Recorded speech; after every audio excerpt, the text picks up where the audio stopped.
dia. Que gratidão a gente poder passar o mês de janeiro estudando sobre essa temática tão poderosa e tão necessária para a gente, né? Eu tive a grata satisfação de poder vir. Só faltei um encontro e pude assistir em casa. Então, que alegria a gente poder fazer parte de uma igreja que preza por falar dos céus, né? E esse tema, destinos eternos, né? Que coisa linda. Ficou na minha responsabilidade tratar sobre os últimos dias da esperança dos cristãos, certo? E vocês sabem que eu sou professora, né? Mas nada diminui a responsabilidade de estar aqui à frente falando de um tema tão profundo para nós, tão caro, tão importante, né? E a gente tenta sempre fazer de uma forma que facilite para a gente conversar com vocês e que de alguma forma também facilite a compreensão. Então, achei importante, embora esse seja nosso último encontro para esse estudo, pensar na palavra destino, né? No dicionário tem vários significados, né? Aonde se quer chegar, direção, certo? Destinação, propósito, meta. Mas, sobretudo, a gente precisa refletir sobre como configura na palavra de Deus esse significado. E aí eu trouxe 2 textos aqui para a gente aprofundar essa reflexão, que o primeiro está em Efésios 2:10 e o segundo em 1 Tessalonicenses 5:9. Daí, antes da gente prosseguir, o pessoal que está com o microfone, quem é? Isso. Sempre que você for ler uma passagem ou fazer qualquer pergunta ou contribuição, certifique-se de usar o microfone, porque isso facilita na edição para colocar. Enfim, são 2 processos. Um para que a gente esteja aqui assistindo e outro para que quem está em casa, ou que mesmo se você queira revisar esse momento de estudo em casa, isso possa ser feito, a gente facilita a vida dos irmãos que trabalham com isso, tá certo? Então, eu vou pedir, quem gostaria de ler, aí eu já vou pedir para trazer o microfone, Efésios 2:10, quem pode fazer essa leitura? Jade aqui, e depois de 1 Tessalonicenses, quem vai fazer a leitura? O Arthur. Vamos lá? Pois fomos feitos por Ele, criados em Cristo Jesus para as boas obras, previamente preparadas por Deus para que andássemos nela. Então aí fica muito claro, né? Para que fomos feitos, o nosso destino, né? Aqueles que são eleitos, que são salvos em Cristo Jesus, para as boas obras, né? E agora Arthur vai continuar lendo 1 Tessalonicenses 5:9. Porque Deus não nos deixou para a ira, mas para alcançar a salvação mediante nosso Senhor Jesus Cristo. Então, aqueles que creem em Jesus, né, estão destinados à salvação. E como confortante é a gente saber que Deus nos destinou à salvação, né? Pensar em destinos eternos implica em refletir sobre os propósitos da nossa existência, né? Então, quais seriam esses destinos, né? Nós sabemos que só existem 2 destinos. Um que é o inferno e outro que são os novos céus e a nova terra.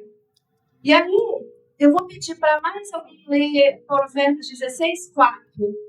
O Senhor fez tudo com um propósito, sim, até o ímpio para o dia do mal. Então, fica muito claro isso, né? Que entre esses 2 destinos, nós que somos eleitos, né? E salvos, que cremos em Jesus, né? Estamos destinados aos novos céus e nova terra. Mas pensar nesses 2 destinos implica também a compreensão de que vai haver um julgamento final, que foi inclusive a aula passada que o Rodrigo bem explanou a respeito, né? Mas eu estou relembrando que é inevitável, né? A gente retomar alguns pontos que já foram ditos.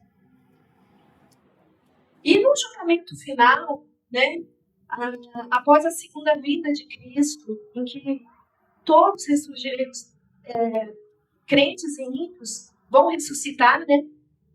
Após esse momento haverá um julgamento final e só haverá dois veredictos: culpado ou inocente. E quando a gente pensa nisso, é importante que a gente compreenda que culpados, sempre que a gente pensar naqueles que serão julgados com base nas suas obras. Se formos julgados com base nas nossas obras, certamente todos nós seríamos culpados, porque não há um justo sequer, né? Todos os pecados destituídos estão na glória de Deus. Porém, quando nós cremos em Deus, quando cremos em Jesus, no sacrifício que Ele fez por nós e vivemos por Ele, nós seremos considerados inocentes com a base nas obras de Cristo. E essa pergunta aqui eu acho importante colocar, porque essa pergunta é muito recorrente. Muitas pessoas sempre colocam isso. Mas veja, o que acontece com a pessoa inocente que nunca ouviu o Evangelho de Cristo? Primeiro que pessoa inocente é algo que a gente precisa realmente compreender, que não há inocentes, né? A palavra de Deus, vamos ler Romanos 1:20, por favor. E Salmo 19:1 também, por favor. Romanos 1:20. Pois os seus atributos invisíveis, seu eterno poder e divindade, são vistos claramente desde a criação do mundo e percebidos mediante as coisas criadas, de modo que esses homens são indesculpáveis.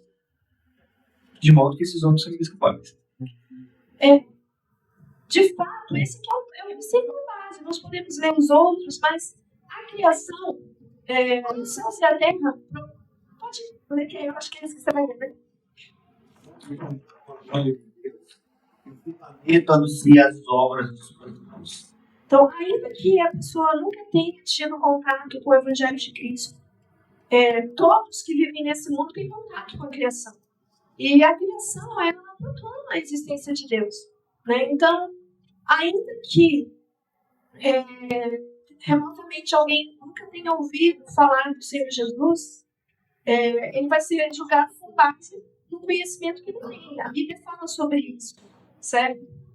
Imaginamos que uma pessoa tenha vivido numa época antes de Jesus, né? O que vai valer será como ela se relacionou com Deus Criador, entende?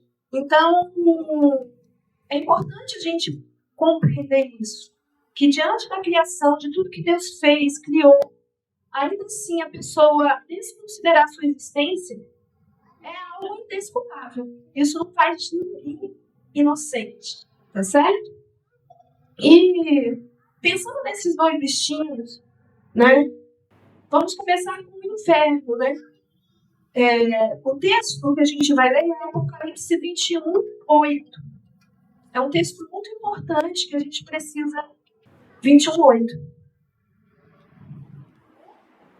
Apocalipse 21:8. Quanto, porém, aos covardes, aos incrédulos, aos abomináveis, aos assassinos, aos impuros, aos feiticeiros, aos idólatras e a todos os mentirosos, a parte que lhes cabe será no lago que arde com fogo e enxofre, a saber, a segunda morte. Então, o inferno seria justamente isso. Faz primeiro esse documentário e depois a gente consegue. Sim, uma coisa que me traz conforto, nos traz conforto, né? Quando a gente pensa na doutrina do inferno e as pessoas que nunca ouviram falar do Evangelho, é a doutrina da eleição, né? Tô virando aqui que nem um robô, que eu tô psicólogo. Aí, sentei na frente, tá complicado. Mas a doutrina da eleição traz conforto pra gente, porque a gente sabe que todos aqueles que creriam no Evangelho, ao ouvir o Evangelho, serão salvos. Porque Deus elegeu os seus. Então, todos aqueles que creriam ao ouvir o Evangelho são eleitos de Deus. Deus vai dar um jeito de salvar eles. Deus não deixa os seus eleitos para trás. Então, onde tiver eleito de Deus nesse mundo, e a gente crê que no mundo inteiro, Deus vai arranjar um jeito de salvar esse povo. é conforto para nossa alma, né? E conforme acabamos de ler, né, o inferno é um estado de separação absoluta e eterna de Deus, por isso, segunda morte. Né? Biblicamente, no inferno, a punição será infinita, né, eterna, e haverá consciência disso. Então, isso, na minha forma de refletir, coloca um ingrediente a mais de sofrimento. Porque se você está consciente, né, de tudo que você fez e tudo que você está passando ali, a gente pode pensar numa graduação de sofrimento ainda maior. Né? Frente ao que a Bíblia nos diz sobre o inferno, existem as teorias humanas sobre o inferno. E a gente precisa ter um cuidado com esses pensamentos, porque a gente está imerso nesse mundo que já é maligno. E as pessoas, assim, elas gostam de atenuar o inferno, né? Minimizar o inferno, fazer brincadeiras com o inferno, certo? E a gente, como cristão, para isso não nos afeta se cremos no que Deus é, no que Deus nos promete. Às vezes isso não nos afeta diretamente, mas, enfim, seria impossível não nos incomodarmos em alguma escala com isso, certo? A primeira questão que vocês podem observar é que muitos dizem que o inferno não existe, ou que ele existe nessa vida. Ou seja, aqui já tem sofrimentos e tragédias, o inferno é aqui na Terra mesmo, né? E que o inferno da Bíblia é só uma linguagem simbólica. Só que esse argumento é um argumento muito raso, porque o que é um símbolo frente à realidade? O símbolo ele nunca vai abarcar a realidade. Né? Esse argumento, na verdade, deveria causar mais temor. Porque o símbolo ele nunca ele vai ser algo reduzido da realidade.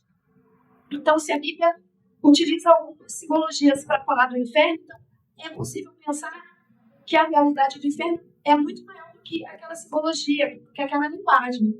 Então, isso não traz conforto, não deveria trazer conforto para essas pessoas. Outro ponto que as pessoas que ou deturpam a palavra de Deus, ou desconhecem a palavra de Deus, coloca uma corrente chamada aniquilacionismo. O que seria isso? É que alguns acreditam que no inferno os ímpios serão aniquilados. Ou seja, não vai ter punição eterna. Se eles vão deixar de existir, então não haverá punição eterna, eles vão acabar. Então, isso é uma questão que foge à Bíblia. E dentro do aniquilacionismo também tem a questão do purgatório. Nós vivemos um país que boa parte da população é católica, é praticante ou não praticante, enfim. Mas eles têm muito essa questão de que em algum momento eles vão poder purgar, ou seja, é como se tivesse uma segunda chance. A Bíblia não nos fala sobre isso. Então, assim, a gente vê claramente as pessoas tentando embutir possibilidades que não existem na Bíblia, certo? E o universalismo, também muito frequente, que faz bem com um discurso bonito do amor de Deus, né? Que o amor de Deus é tão gigante que não o permitirá condenar, né, eternamente as pessoas. Então, que o inferno talvez fosse só para Satanás e seus anjos. Então, a gente precisa ter muito cuidado com isso, porque esses pensamentos deturpam a verdade bíblica e, às vezes, só servem para trazer algum tipo de alento para as pessoas não crerem na Bíblia, ou trazer um tipo de alento humano, né? Para as preocupações das pessoas que não querem crer na palavra de Deus. E, bom, a verdade é o que a gente já leu e podemos nos aprofundar, é que o inferno é um estado de sofrimento ilimitado. Um lugar onde se operará a ira de Deus, um lugar de separação absoluta de graça, do cuidado e do amor de Deus. Porque, embora a gente passe por sofrimentos aqui nesta vida, tragédias, enfim, a gente vê coisas horríveis acontecendo nesta vida, mesmo aqueles que não têm a Deus, existe a coisa chamada graça comum. De alguma forma, esse sofrimento ele pode ser atenuado, especialmente nós que temos a graça de Deus, mas o inferno não. E muitas vezes as pessoas acham que o problema do inferno é o diabo. Não. O problema do inferno é a ira de Deus. É a separação que a gente vai estar do nosso Deus. E pensando nessa verdade, eu fico assim, muito. Não sei vocês, mas isso redobra a minha responsabilidade como cristã. Não apenas por aqueles que eu amo, mas assim, de pensar que é preciso mais do que nunca eu viver esse evangelho, falar do amor de Deus para as pessoas.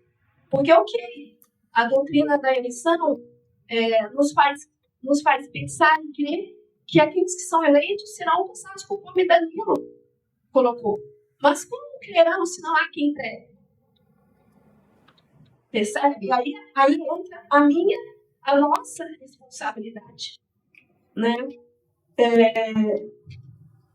Pensar nisso redimensiona as minhas prioridades. O que considerar ser que a Bíblia diz. Então, vamos ler mais esse texto, Apocalipse 20, de 9 a 19. Quem ainda não leu, eu gostaria de ler. O Edson, por favor, abre o microfone para o Edson. Pode ler o texto todo, tá, Edson, para a gente ganhar tempo. Apocalipse 9, 29 e 19. Marcharam então pela superfície da terra e sitiaram o acampamento dos santos e a cidade querida. Desceu, porém, fogo do céu e os consumiu. O diabo, sedutor deles, foi lançado para dentro do lago de fogo e enxofre, onde já se encontram não só a besta, mas também o falso profeta, e serão atormentados de dia e de noite, pelos séculos dos séculos. Vi um grande trono branco e aquele que nele se assenta, de cuja presença fugiram a terra e o céu, e não se achou lugar para eles. Vi também os mortos, os grandes e os pequenos, postos em pé diante do trono. Então se abriram livros, ainda outro livro, o livro da vida, foi aberto, e os mortos foram julgados segundo as suas obras, conforme o que se achava escrito nos livros. Deu o mar aos mortos que nele estavam, a morte e o além entregaram os mortos que neles haviam, e foram julgados um por um, segundo as suas obras. Então a morte e o inferno foram lançados para dentro do lago de fogo. Esta é a segunda morte, o lago de fogo. E se alguém foi achado escrito no livro da vida, esse foi lançado para dentro do lago de fogo. E se alguém não foi achado escrito no livro da vida, esse foi lançado para dentro do lago de fogo. Vi novo céu e nova terra, pois o primeiro céu e a primeira terra passaram e o mar já não existe. Ok, daqui a pouco já vai falar de novo céu e nova terra. Então pode parar por aí. Ok. Então, refletimos aqui sobre o primeiro destino eterno, que seria o inferno, e agora o que nos diz respeito, né? O nosso destino eterno, novos céus e nova terra. Um comentário antes da gente sair da parte.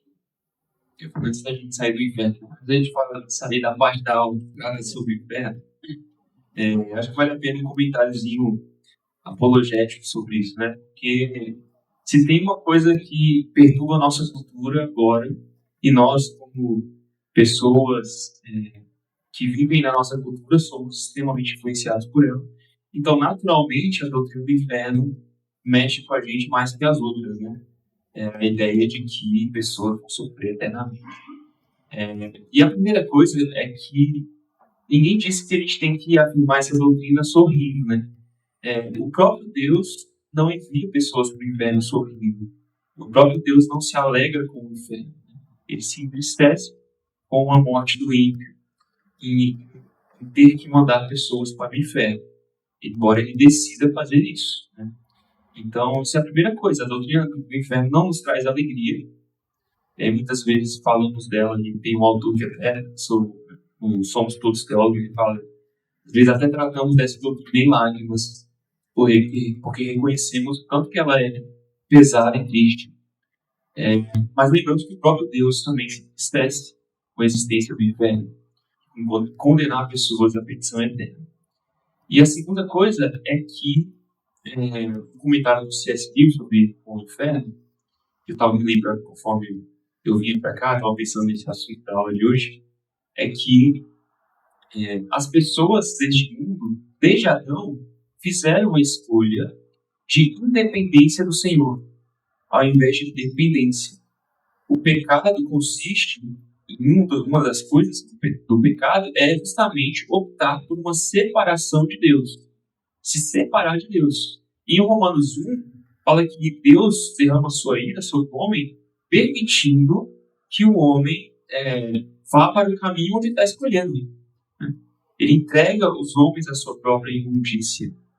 E como cada um de nós tem recebido a chance, a possibilidade de reconhecer a sua dependência diante de Deus, o inferno é uma escolha de cada um que vai para o inferno. São eles que escolhem estar separados, independentes do Senhor. E o inferno não é nada mais do que uma separação completa do nosso Deus, a separação de Deus na sua graça. Né? Não que Deus não esteja no inferno, ele está lá aplicando sua ira no inferno, certo? Deus é onisciente, onipresente. Então Deus não deixa... tem essa ideia, né? O inferno é a ausência de Deus. Isso não é verdade. Deus está no inferno, punindo as pessoas. É a ira de Deus que está lá, né? Não é o diabo que está lá com a faquinha no pessoal. Mas quando Deus manda alguém para o inferno, ele está entregando à própria pessoa as suas próprias escolhas. E aí tem essa citação aqui do C.S. Lewis, que eu separei para fazer, né? Ele diz o seguinte, ó. Uma mais curta. O inferno, como diz Lewis, é o maior monumento à liberdade humana, porque o Senhor se entrega para o inferno. O inferno começa com um humor ranzinza, sempre queixoso, sempre imputando culpa aos outros. Isso aqui na Terra, né? A pessoa se entregando ao pecado. Mas você ainda consegue se distinguir no meio disso. Você pode até criticar esse comportamento em si mesmo e desejar livrar-se dele. No entanto, talvez chegue o dia em que isso já não seja possível. Então não existirá mais este você para criticar o humor ou até para desfrutá-lo, testando apenas as queixas repetidas indefinidamente como uma máquina. Não se trata de sermos mandados por Deus para o inferno. Em cada um de nós existe algo que está crescendo, que virá a ser o inferno, a menos que cortemos pela raiz. O que ele está dizendo aqui é que o inferno é uma entrega completa dos homens aos seus pecados. E conforme a gente vai se entregando aos nossos pecados, a gente vai vivendo essa independência, essa separação de Deus, e a pessoa vai ficando cada vez mais arrogante, mais autocentrada. Então pensa que as pessoas só não são totalmente arrogantes porque Deus segura esse pecado nelas graciosamente. No pecado não vai ter freio. No inferno não vai ter freio do pecado das pessoas. Elas vão estar totalmente entregues aos seus pecados. Não vai ser como se as pessoas do inferno estivessem desejando estar na presença de Deus. Elas vão estar se aprofundando nos seus pecados cada vez mais. E aí tem esse livro do Lewis que fala, né, o Grande Abismo. Ele é uma ficção, né? Mas ele imagina cada uma das pessoas que foram para o inferno recebendo uma segunda oportunidade de abandonar os seus pecados e ir para Deus. Né? E nesse livro ele vai relatando o raciocínio de cada um dos humanos que recusa novamente para a presença de Deus. E a verdade é essa, que o inferno, infelizmente, é a escolha daqueles que não são regenerados pela graça de Deus. O grande abismo. E frente a essa colocação do Danilo, né, é justamente o que ocorre. Nós estamos imersos nessa geração que ama o pecado, né, cuja máxima é que só se vive uma vez, né? Então, vale tudo em nome, né, de ser feliz aqui, né? E o céu, para essas pessoas, é uma quimera, é uma projeção humana, né? É uma projeção humana dos coitados, que não querem viver, né? E que querem ainda sonhar com o céu, né? Então, assim, a gente está imerso nessa sociedade e a gente precisa estar muito atento a isso, porque às vezes é muito recorrente que nós, cristãos, nos percamos, assim, do foco, certo? E quando a gente perde o foco, qual é a consequência? A gente se apegar a essa vida terrível. A gente achar que, não, calma aí, tem alguma coisa errada. Eu preciso também fazer alguma coisa para que eu esteja nesse status de quem está aproveitando a vida, de que tem. Não que seja pecado ter uma vida abundante, que a nossa vida abundante já começa aqui. Nosso relacionamento de eternidade com Deus já começa aqui nessa vida. Mas, assim, a Bíblia fala também que quem quer ganhar a vida, perdê-la, né? E a gente precisa estar muito sustentado pelo alimento das Escrituras, nutrido mesmo, para que a gente não esteja vulnerável a esses pensamentos que são humanos. Sim, na verdade, só fazer uma pergunta também dentro desse tema e da questão que você trouxe, né, sobre as nossas decisões, né, e de forma geral, como o ser humano ele decide, ele opta pelo inferno, né, pelas suas atitudes. Mas qual seria o papel de Satanás nesse processo? Porque, de fato, muitas pessoas tendem a ou subestimar o papel de Satanás nesse processo ou superestimá-lo ao ponto de achar que é como se quase se fosse uma disputa páreo com Deus e o inferno fosse um lugar em que Satanás tivesse reinado ali. Então, se vocês pudessem discorrer um pouco mais sobre o papel de Satanás nesse processo e como ele também vai ser julgado, acho que é interessante para a gente ter uma percepção equilibrada sobre o que, de fato, cabe a nós nesse processo, como humanos, mas aquilo em que ele também operacionaliza, né, essa grande leva de pessoas para esse destino de punição. Bom, o Danilo já até falou, já discorreu um pouquinho, eu também já falei sobre a questão de que, apesar de estarmos separados do amor, da graça de Deus, no inferno é onde se opera a ira de Deus. Então, não se trata de Satanás reinando ali. Quem pune é Deus, certo? Então, isso a gente precisa reafirmar, né?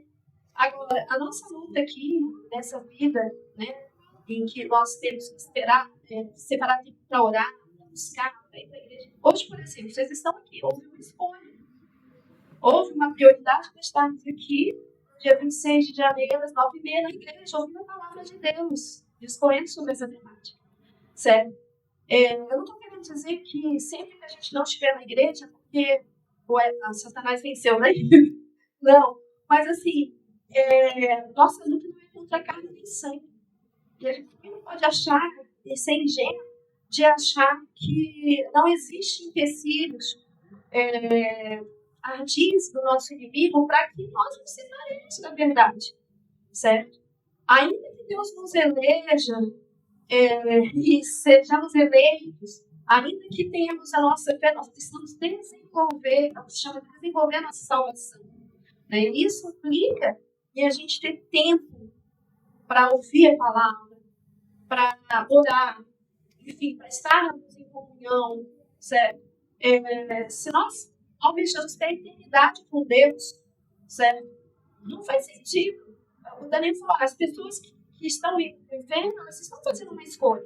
Qual é o sentido de uma pessoa que não quis nada com Deus querer viver com Ele na eternidade? Por outro lado, isso também nos acende a reflexão de quais são as nossas reais prioridades. O que é aquilo que a gente prioriza nessa vida aqui? A gente realmente tem feito a gente tem pensado nas coisas que são do alto, né? A gente tem colocado a nossa vida realmente, que nem diz lá em Mateus, né? Que o reino do céu é semelhante ao homem que encontra um tesouro, que ele vai lá, alegremente, vende tudo que tem. E a gente vê aí um centro de urgência, né? Para comprar aquela terra de tal tesouro. Será que nós temos esse centro de urgência em relação a tudo que diz reino dos céus? Então, são coisas que a gente precisa pensar e refletir. Né? Não se trata de ficar dando para Satanás o poder que ele não tem. Né? Mas também não se trata de sermos ingênuos e achar que ele não atua. O irmão levantou a mão. Alguém poderia dar um microfone para ele? Primeiro, complementando o que o irmão falou, que anteriormente o pastor tinha falado que a gente vai, a partir do momento que a gente passa crê no Senhor Jesus, a gente vai viver uma espécie de lampejos, né, no céu aqui na terra. Eu creio também que aqueles que também não creem em Jesus vivem lampejos do inferno aqui na terra, né? E assim, a Bíblia fala que o diabo, né, os ímpios, o inferno, o próprio inferno e a morte serão lançados no lago de fogo. Aí, assim, fica parecendo que é tudo instituições, né? Pessoas, diabo, inferno, morte, é como se tivesse personalidades, né? E fosse, ele fala que todos serão lançados no lago de fogo, né? Assim, teria como esclarecer isso? Exceto aqueles que terão o seu nome anulado no livro. Sim, aí, pois é, mas aí você está vendo que coloca como inferno, como inferno, como morte, como as pessoas, como se fosse uma coisa, assim, uma personalidade, entendeu? Compreendo. Você fala que eles serão lançados, ou seja, Deus vai pegar o próprio inferno e lançar no ar de fogo, vai pegar o próprio diabo e lançar no ar de fogo, vai pegar a própria morte e lançar no ar de fogo, e vai pegar os ímpios e lançar no ar de fogo, e o lago de fogo seria a segunda morte. O que seria, então, como se fosse instituições, como se tivesse personalidades, eu acho. Você quer falar? O meu entendimento, assim, quando eu leio essa passagem, é de que tudo isso, as pessoas que, os ímpios, enfim, Satanás e seus anjos, certo? E a morte que está sem a graça de Deus, é como se ele juntasse todas essas coisas para modificar um estado só de sofrimento que é o inferno. Assim, embora ao dar essa margem para essa compreensão que você tem, se fosse instâncias individuais, informais, na verdade, na minha forma de compreensão, é como se tudo isso fosse usado para descobrir o inferno. Eu não sei se a minha compreensão é a correta ou se existiria uma compreensão correta em relação a esse ponto. Mas aí, Danilo, você pode nos ajudar? Posso. É que o ambiente de Apocalipse é um ambiente extremamente poético, né? Então, o Apocalipse trabalha com a personificação de certas coisas que não são, de fato, pessoas. A morte não é uma pessoa, mas ela é personificada no livro de Apocalipse. Então, não significa que é uma instituição. Significa que essas coisas estão sendo vencidas, né? Quando a morte é jogada no lado de enxofre, porque Jesus venceu a morte, acabou com a morte, não tem mais morte. E o inferno, é interessante levantar essa questão do inferno ser lançado logo de fogo e enxofre, né? Isso não é a favor do aniquilacionismo, porque o lago de fogo é o destino também daqueles que foram julgados, que não estão escritos no livro da vida. Então essas pessoas também vão ser julgadas no lago de fogo e enxofre, e a gente leu aqui textos que falam sobre tormentos eternos, né? Então, esse lago de fogo e enxofre é o destino eterno. E aí, ligando com a nossa primeira aula sobre o estado intermediário, em algum sentido, o inferno é um estado intermediário, assim como o céu é um estado intermediário dos crentes, né? Nosso destino eterno não é o céu. Nosso destino eterno é novos céus e nova terra. E o destino eterno dos descrentes, ele tem essa ligação com o inferno, porque a Bíblia ela relata o inferno como estado intermediário e também, algumas vezes, como estado final, né? Então, quando a gente está falando do estado final, a gente está se referindo a esse lago de fogo e enxofre, que as pessoas serão lançadas. Mas existe também essa figura do estado intermediário, no qual os descrentes estão aguardando o dia da sua ressurreição, no qual serão lançados do lago de fogo e enxofre. Então, como estado intermediário, também o inferno vai acabar. Como estado intermediário, vai se tornar um estado final. Você está entendendo o que eu estou falando?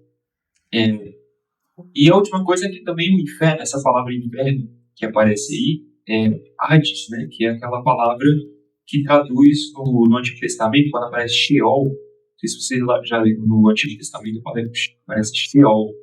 E Sheol é muitas vezes uma palavra usada para falar da morte como um todo, do ambiente dos mortos, né? O Sheol não se refere nem ao inferno nem ao céu, mas o lugar dos mortos, né, digamos assim. Então, no Antigo Testamento, muitas vezes fala do Sheol como sepulcro, né? Então, eu entendo que aqui, quando ele fala de lançar a morte e o inferno, e eu estou falando isso do momento em que eu não olhei esse versículo com calma, tá bom? Então, pode ser que conferindo melhor, teria uma resposta melhor. Mas existe uma coisa na poesia hebraica que está sendo usada aqui em Apocalipse, que é essa ideia do paralelismo, você falar da mesma coisa de duas formas diferentes. Então, muitas vezes no Antigo Testamento, Sheol é um jeito de falar da morte. O credo apostólico, inclusive, fala que Jesus desceu ao Hades, né? Vocês já perceberam essa parte? Quando a gente fala que Jesus desceu ao Hades, a gente não está querendo dizer que ele foi lá no inferno. A gente está querendo dizer que ele morreu, que ele foi até o mundo dos mortos nesse sentido, né? Que foi até o sepulcro. A humilhação dele foi até o fim. Então, morte e inferno são ideias que complementam a mesma coisa, né? É a morte sendo vencida aqui. A morte sendo lançada no lago de fogo e enxofre. Bom, eu também pensei dessa maneira, né? Não como se fosse instâncias individuais e que eu entendi como se tudo isso usasse para descrever o inferno. Mas ficou claro? Não. Alguém gostaria de complementar ou perguntar? Fábio? Já que o Danilo falou, aqui no Apocalipse 20, 10, diz: o diabo sedutor deles que foi lançado para dentro do lago de fogo e enxofre, onde já se encontram não só a besta, como também o falso profeta, e serão atormentados de dia e noite pelos séculos dos séculos. Ou seja, complementando a questão da eternidade. Ou seja, não é o fato de ser lançado ali que vai acabar. Ele vai perdurar e complementa aí acho que a gente pode dar só a referência de Apocalipse 20:10. Ok. E aqui agora, já falando de novos céus e nova terra, a gente inicia falando sobre o fato de estarmos inseridos nessa sociedade, né, que não preza os novos céus, que não crê, que acha que isso é uma quimera. Né? E o Winston Churchill falou uma coisa que é bastante atual, né? A decadência moral da Inglaterra se deve ao fato dos pregadores deixarem de pregar sobre céu e inferno. Hoje a gente tem visto e vivido na história geral da igreja, atual da igreja, muito isso, né? Essa falta de confessar e de pregar sobre os céus atinge a forma com que nós cristãos vivemos. Porque pensar nas coisas do alto redimensiona a nossa vida. Né? Quando a gente pensa em acumular tesouros no céu, a gente já tem uma mentalidade de desapego a essa acumulação material que nos é imposta nesse mundo em que sucesso é você ter coisas, né? E não que seja pecado ter coisas, gosto sempre de frisar. Mas a ênfase, a prioridade, o status que isso envolve, as pessoas gastaram toda a sua vida em função do consumo e de aparentar um sucesso. As próprias redes sociais é muito pautado nisso, né? Isso só contribui para que a gente não esteja realmente focado naquilo que deveria ser a essência da nossa fé. Agradar os céus, né? O Emil Matias Lopes, falando dos novos céus, sobre novos céus e nova terra, ele colocou uma frase que me inquietou. Ele coloca assim, que as pessoas, ele está falando a nível geral, estão agarradas demais a essa vida balanceada dos céus. Então parece que tudo é importante. O céu fica sempre assim, algo distante, né? Que não é para agora. Ora, a Bíblia fala que ninguém sabe o momento em que o nosso Senhor virá. E isso deveria gerar em mim, em você, um centro de urgência, de aguardo, de alerta, né? E ele fala também que as pessoas estão distraídas demais para viver com fé. Então, é algo para a gente refletir. O céu é uma promessa aos que creem em Jesus. Né? Então, aí, ó, em 1 Coríntios 15, 19, se a nossa esperança sem Cristo se limita a essa vida, somos os mais miseráveis dos homens. Em João 11, 25, João 14, 1, 4, eu gostaria que alguém lesse esse texto, por favor. Eu acho que João 14, de João 4, Jesus fala que a gente não turbe o nosso coração acerca dos céus, né? Que ele está nos preparando um lugar. Você pode ler esse trecho? Lê pra gente, Rodrigo, por favor. João 14, 1 ao 4. Isso. Não se turbe o vosso coração. Credes em Deus, crede também em mim. Na casa de meu pai há muitas moradas. Se assim não fora, eu vou teria dito, pois vou preparar-vos um lugar.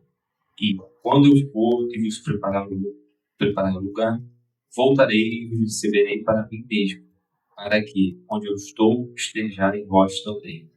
E vós sabeis o caminho para onde eu vou. Esse trecho bíblico é algo assim que tem que realmente embalar a nossa alma. Né?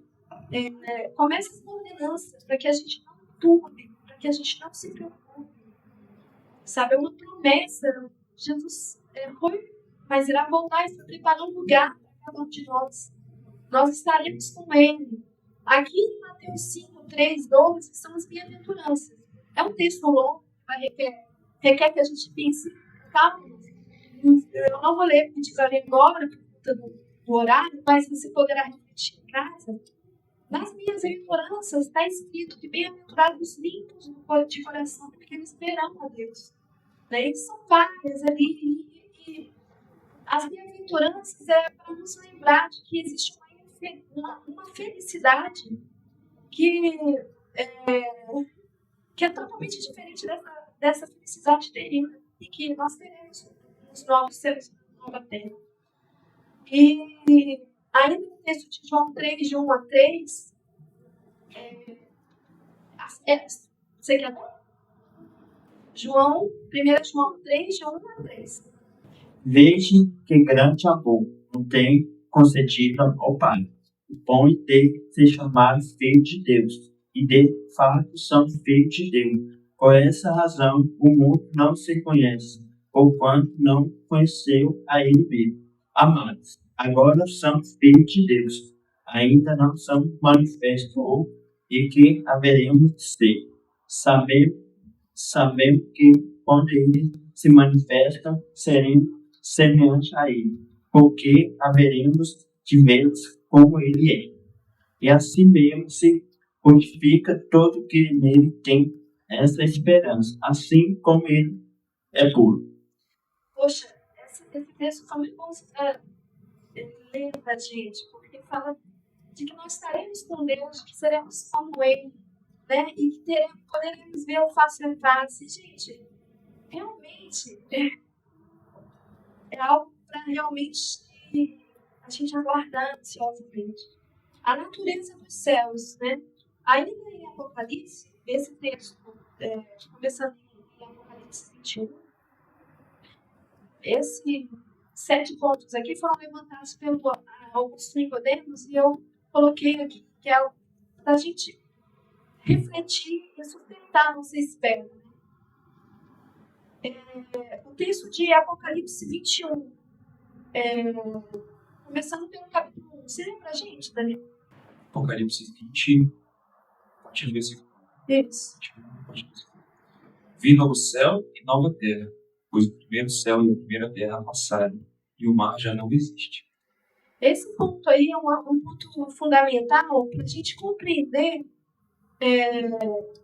que esses novos céus e nova terra não será algo idêntico ao que já vivemos. Não é esse céu, essa terra que nós já vivemos. Né? Inclusive, ele coloca o mar já não existe. Tudo bem que Apocalipse é um texto que usa muito da linguagem simbólica. Existem estudiosos que colocam que a referência ao mar é tudo que ele evoca na cultura dos hebreus.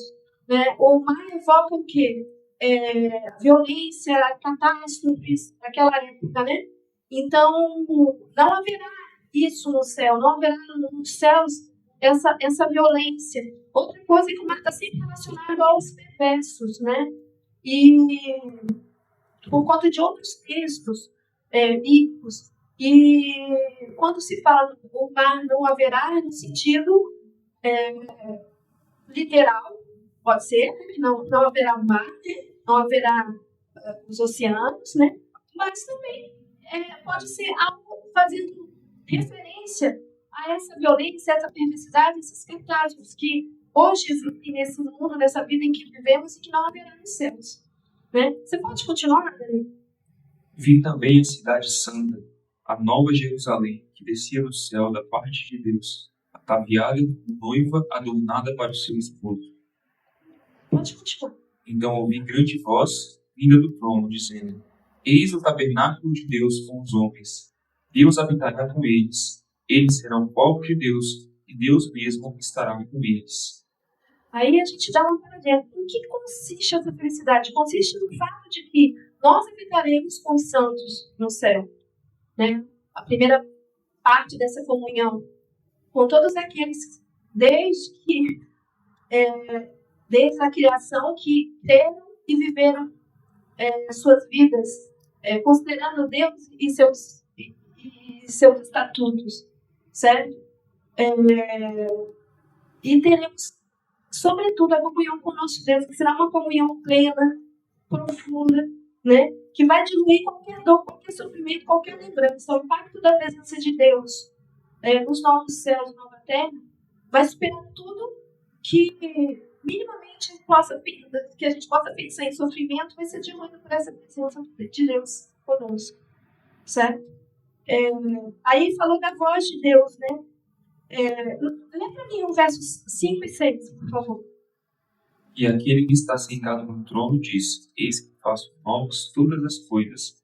E acrescentou: Escreve, porque essas palavras são fiéis e verdadeiras. Aqui esse ponto para a gente ressaltar que, primeiro, Deus vai fazer nova todas as coisas. A gente gosta muito de pensar no céu no âmbito do que nós vivemos aqui, que nós consideramos bom, né? Mas novos céus é novidade. Existem continuismo, coisas que aconteceram, que permanecerão, por exemplo. Nós temos elementos daquele que seremos preservados na nossa identidade, né? Embora os novos corpos sejam glorificados, teremos os novos corpos incorruptíveis, tudo isso indica a novidade, né?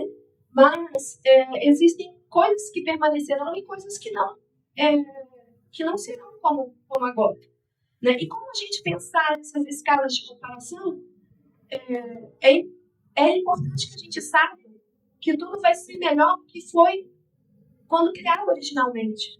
Né? As pessoas gostam de comparar os novos céus ao Éden, ao paraíso, né? Mas é importante que a gente entenda que o paraíso ainda havia a possibilidade de pecado, tanto que Adão e Eva pecaram, né? No céu não haverá pecado. Então, assim, nós não estaremos limitados pela nossa própria constituição corrupta, né? E isso nos faz, hoje, como nós ainda temos essa natureza, isso nos impede até de compreender plenamente o que seriam os céus. Né? A gente consegue compreender o que a Bíblia fala, e existem pessoas que tentam encaixar situações nas lacunas que a Bíblia não coloca. Né? Então, existem pessoas que querem criar o seu céu particular. Né? Então, a gente estava até conversando, né, Estela? Será que no céu vai ter pet? A gente é natural, porque aquilo que a gente considera uma bênção aqui nessa vida, a gente tem a tendência a imaginar que no céu ela vai ser replicada. Só que, para além do que nós possamos imaginar, é necessário que a gente entenda que vai ser novo. Né? Ainda que esse mundo seja refinado e transformado pelo fogo de Deus, que seja a partir do que já existiu, Deus cria um novo céu e uma nova terra, vai ser diferente. E é importante a gente pensar nisso. Né? Uma coisa que coloca nesse versículo que eu acho que a gente deve carregar para os nossos dias é que Deus, a voz de Deus ecoa e fala: registre isso. Registre isso. E aí o amor de Deus de querer que essa verdade chegasse a nós através das suas escrituras, né? Então vamos deixar isso registrado na nossa alma. Isso aqui, gente, tem que estar registrado na nossa alma. A gente acordar pensando no céu, dormir pensando nos céus. Isso é amar a Deus com toda a nossa força, com todo o nosso entendimento. Ainda no verso 7 e 8, você pode ler, Danilo? Porque esse texto é um texto básico. O vencedor herdará estas coisas, e eu serei Deus, e ele me será filho. Quanto, porém, aos covardes, aos incrédulos, aos abomináveis, aos assassinos, aos impuros, aos feiticeiros, aos idólatras e a todos os mentirosos, a parte que lhes cabe será anulada, que há de fogo e enxofre, a saber, a segunda morte. Você leu os 6? Não, perdão, o 7 e 8. O 6. Disse-me ainda: tudo está feito. Eu sou o Alfa e o Ômega, o princípio e o fim. Eu, a quem tem sede, darei de graça da fonte da água da vida. Então aí, Deus colocando ainda um convite para que aquele que tem sede busque a Ele. Né? Um convite à eternidade. Né? Quando a gente lê esse versículo, você vê Deus, além de colocar para que a gente registre essa novidade que é o céu dentro de nós, que também a gente busque isso. Que a gente busque essa água da vida, né? que nos sacia, que é capaz de saciar qualquer lacuna, qualquer necessidade que a gente tenha nessa vida, né? Material, emocional, enfim. Qual seja ela, física, enfim, biológica, qualquer necessidade, nada supera a necessidade. E o vazio que a gente tem é aquele espaço que existe na minha alma e na sua, que só cabe Deus. Né? Então, o que adianta a gente buscar todas essas demais coisas e no final das contas a gente perder aquilo que é mais precioso? Né? Então, é apenas uma reflexão, uma maneira de pensar esse versículo. No verso 9, que o Danilo leu, você vê uma advertência àqueles que não herdarão os novos céus e nova terra. E quando fala dos incrédulos, dos adúlteros, de tudo aquilo que é pecado e que nos afasta de Deus, né, que faz separação, aqui a gente deve pensar sobretudo naqueles que amam o pecado, aqueles que não se arrependem. Né? Porque aqueles pecadores que cometeram algum desses pecados, mas que realmente se arrependerem e confiarem em Jesus Cristo, para eles a salvação. Mas aqui estão falando dessas pessoas que pecam e amam o pecado praticando essas práticas. Né? E no 6, no ponto 6, vem a parte da igreja glorificada. Você pode continuar a leitura, Danilo, por favor? A parte que fala sobre a igreja glorificada, as dimensões. A partir do versículo 9? A partir do 10, eu acredito. Então veio um dos 7 anos, que tinha 7 taças cheias dos mesmos 7 flagelos, e falou comigo, dizendo: vem mostrar-te a noiva, a esposa do Cordeiro. E me transportou em espírito até uma grande e elevada montanha, e me mostrou a santa cidade, Jerusalém, que descia do céu da parte de Deus, a qual tem a glória de Deus. O seu fulgor era semelhante a uma pedra preciosíssima, como pedra de jaspe e cristalino. Tinha grande e alta muralha, 12 portas, e junto às portas 12 anjos, e sobre elas nomes inscritos, que são os nomes das 12 tribos dos filhos de Israel. 3 portas se achavam ao leste, 3 ao norte, 3 ao sul e 3 ao oeste. A muralha da cidade tinha 12 fundamentos, e estavam sobre estes os 12 nomes dos 12 apóstolos do Cordeiro. Aí ele começa falando sobre a igreja glorificada. A primeira coisa que a gente precisa compreender se trata do fato dessa igreja ser a igreja completa. Quando ele faz referência às 12 portas e às 12 tribos, o que se trata? Seriam todos aqueles crentes que viveram sob a influência desses homens de Deus, das 12 tribos e que receberam os conhecimentos de Deus, viveram sobre as orientações de Deus naquele período, né? Quando ele fala das colunas ou dos fundamentos, que são os apóstolos, são todos aqueles que creram em Jesus Cristo, né? Com a pregação dos apóstolos. O texto é simbólico, mas é compreensível no sentido que aponta para a perfeição, né? Se a gente continuar lendo esse texto, vai falar sobre as dimensões da cidade, né? E tem uma parte que fala que são 144 côvados, né? Que é justamente, se a gente pensar as 12 portas e as 12 colunas, multiplicadas dá exatamente 144. Então, assim, fazendo uma alusão poética, mas ao mesmo tempo matemática, para a dimensão da perfeição que vai ser essa igreja glorificada, essa igreja que seremos, né? Aí ele fala também sobre as pedras preciosas que adornam essas portas. A gente poderia gastar tempo aqui lendo, mas vocês vão poder fazer isso em casa. E cada uma dessas pedras preciosas, com suas características de limpidez, de preciosidade, apontam para a pureza, para a transparência, para tudo aquilo que indica a limpeza que teremos nessa nova versão glorificada, né? Porque não haverá mais pecado de nenhum nível atuando, né? E preciosa, porque essas pedras eram preciosas, porque ela era, ainda hoje também são, né? Apontando para a preciosidade dessa igreja que foi comprada pelo sangue do Cordeiro, certo? Então, essas pedras, esses minerais que adornam a cidade santa, apontam também para essa preciosidade que é o fato de nós termos sido comprados pelo sangue de Cristo, né?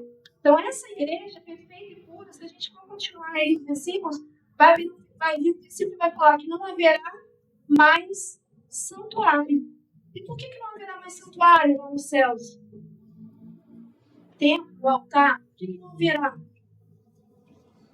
Porque nós estaremos eternamente à presença de Deus. Exatamente. Repete pra gente, passa o microfone pra ele, por favor, querido. Porque só para ficar destacado isso na nossa lição aí que vai ser gravada. Não haverá necessidade de santuário, porque nós já estaremos eternamente na presença de Deus. Exatamente. Deus que se fez cordeiro, que morreu, que ressuscitou, habitará conosco. Será a nossa fonte permanente de vida e glória. Então, eu sei que é um pouquinho cansativo discorrer sobre esses versículos. Vocês vão poder refletir mais pausadamente em casa, mas eu achei importante levantar esses pontos, porque eles são basilares para quem aguarda o céu, né? E o que fazer diante de tudo que estamos aqui aprendendo juntos, durante esse momento de espera, né? Que muitas vezes a gente, em nossas orações, a gente fala, Maranata, ora vem, Senhor Jesus. Diante de tantas coisas que a gente não compreende, né?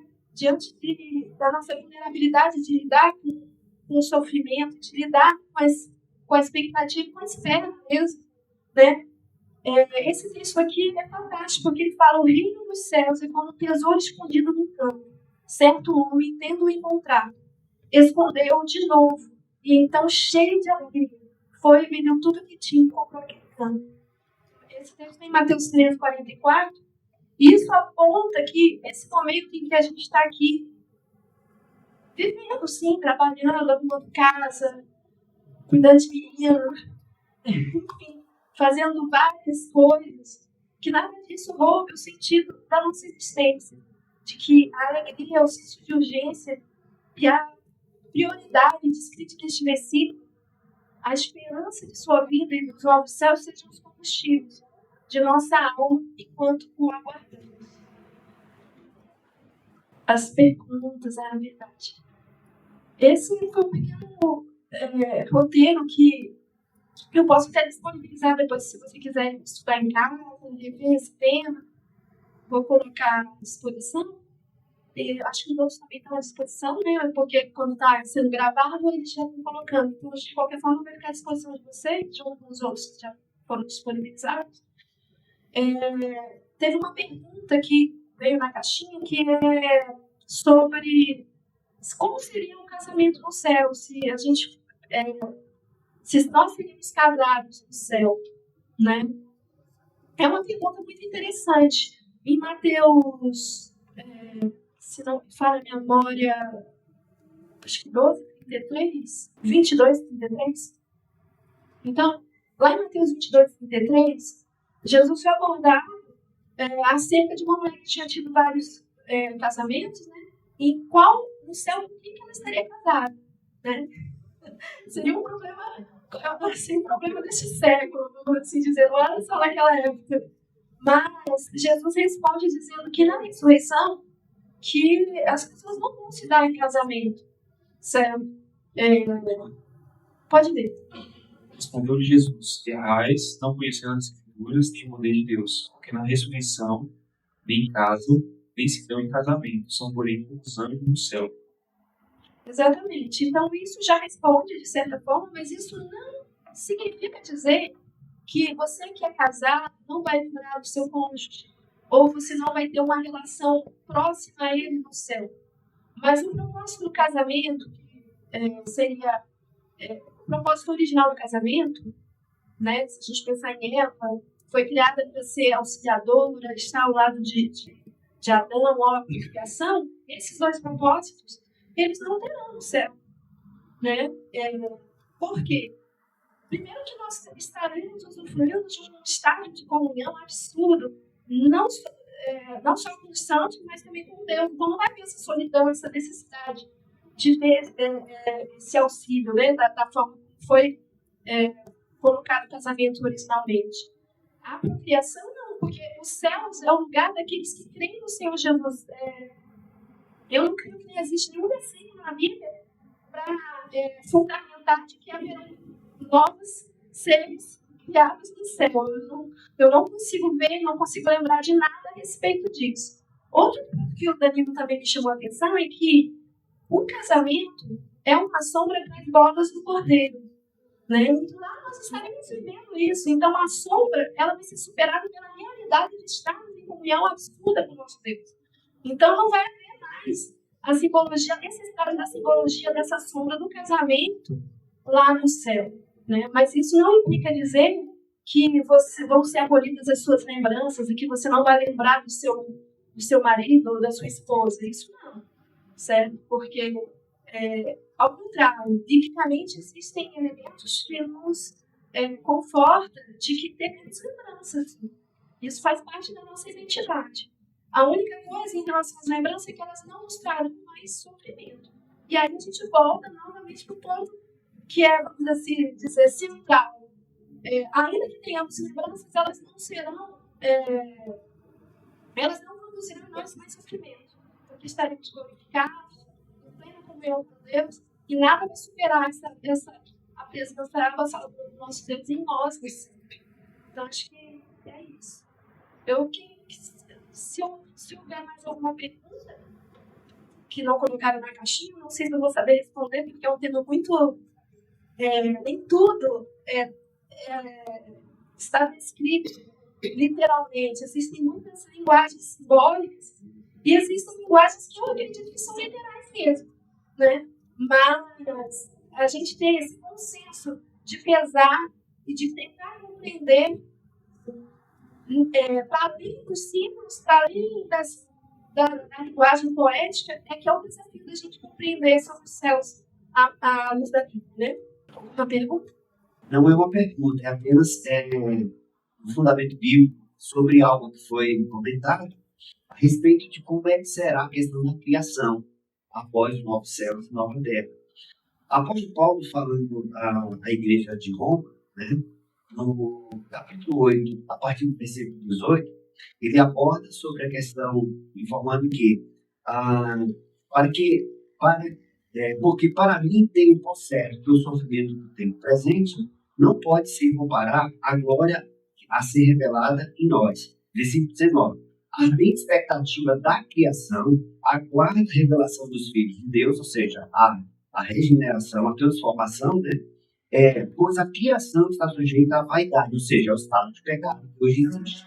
Não voluntariamente, mas por causa daquele que a sujeitou. Na esperança de que a própria criação será redimida do cativeiro da corrupção, ou seja, desse estado de pecado, para a liberdade dos filhos de Deus. porque sabemos que toda a criação, a um só tempo, geme e suporta a angústia até agora. E não somente ela, mas também nós, que temos as primícias do Espírito. Igualmente, gememos em nosso íntimo, aguardando a adoção que vive a redenção do nosso corpo. Então, isso mostra exatamente o estado de que, assim como nossos corpos serão glorificados na segunda vinda de Cristo, a criação também será regenerada, né, do estado de pecado que ela foi sujeita com a queda. Exato. E existe uma frase do Jonathan Edwards, que na verdade é uma oração que ele faz, que ele fala, ele pede a Deus que grave nos olhos dele a eternidade. Eu acho que em meio a tudo que a gente tem vivido nesses últimos tempos, a gente tem que estar sempre pedindo a Deus para que a eternidade seja gravada em nossos olhos. O nosso relacionamento com a eternidade começa aqui, na maneira que a gente dimensiona nossas prioridades, na maneira que a gente organiza o nosso tempo, na maneira que a gente lida, como a gente tem vivido, com base na urgência desse mundo, ou com base na urgência das coisas que são eternas, né? Um outro ponto também, que dessa vez é o John Owen que fala, é que pensar no céu fortalece a nossa fé, né? Porque realmente redimensiona tudo. Quando você está passando por uma luta muito grande, um sofrimento muito difícil, uma decepção, não sei quantos de vocês, experimenta pensar no céu.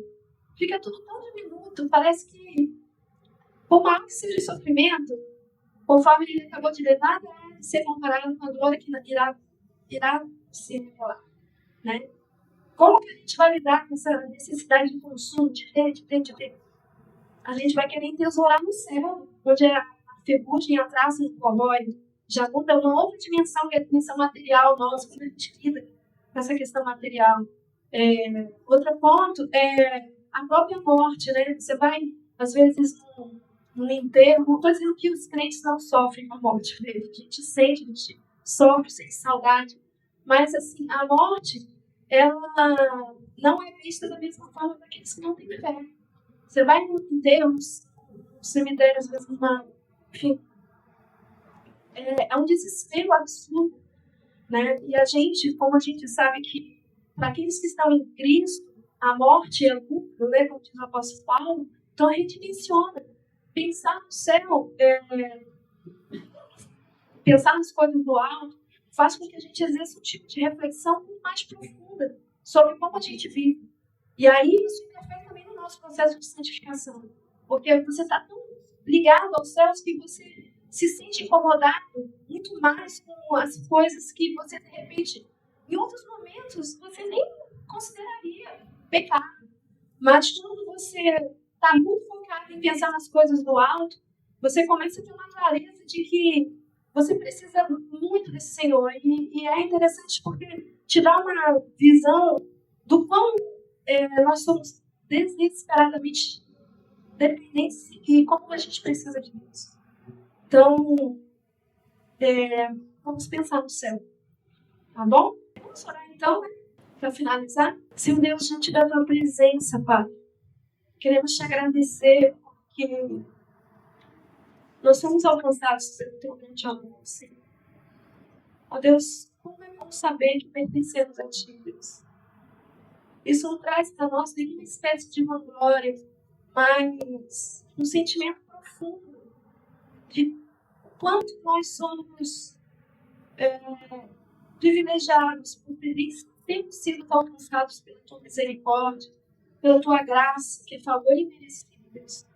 Deus, em nome de Jesus, queremos nos colocar diante dessa realidade que nos aguarda, que é o destino eterno de estar nos novos céus e na nova terra. Que essa espera para a nossa alma, que as tuas promessas estejam registradas no mais profundo do nosso ser, Deus. Grave em nossos olhos a eternidade, Deus, e que o céu não seja algo distante, mas seja uma espera diária e profunda pela tua presença. Senhor, em nome de Jesus, Pai, Abençoa cada um de nós para que, mediante essa clareza, que a gente possa ter definido, Senhor, as nossas prioridades, as nossas urgências, que as nossas urgências sejam urgências do Teu reino. Senhor, em nome de Jesus, Pai. Perdoa todas as vezes, Deus, que desconsideramos as Tuas verdades e sucumbimos, Deus, à visão distorcida deste mundo. Olha para nós, Deus, com o Teu olhar de misericórdia. Como precisamos do Senhor. Nos ajude, Deus, a ser a expressão viva do Teu amor, até que o Senhor venha. Que a gente não desperdice nenhuma oportunidade de falar do Teu amor. Em nome de Jesus, Pai. Nos torna sensíveis de expressar a Tua verdade ao tantos quantos nós conseguimos, Senhor, enquanto vivemos aqui. Eu te pedimos em nome de Jesus. Amém.